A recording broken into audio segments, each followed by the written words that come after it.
Mix बेला ढोला।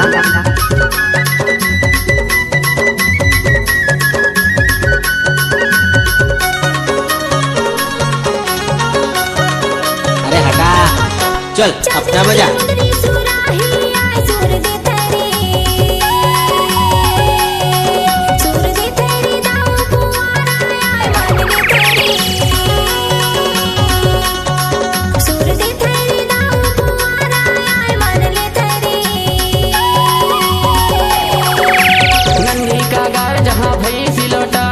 पानी है रे,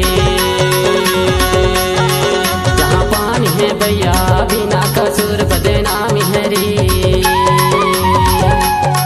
जहाँ पानी है भैया बिना कसूर बदनामी है रे।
बोले क्या?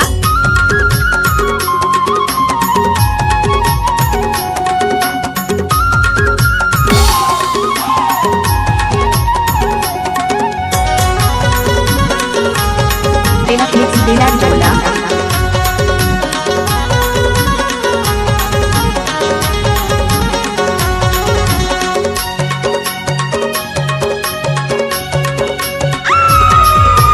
मुड़ी के टोपी उतारो कैसे, हाय मुड़ी के टोपी उतारो कैसे, बड़े घर के पानी बिगाड़ो कैसे, जहाँ पानी है रे, जहाँ पानी है भैया बिना कसूर बदनाम है रे, जहाँ पानी है भैया बिना कसूर बदनाम है रे। नंदी का गार जहाँ भैंसी लौटा वहाँ पानी है रे,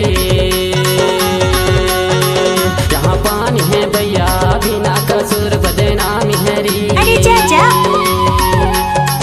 जहाँ पानी है भैया बिना कसूर बदनामी है रे।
अपना बजा।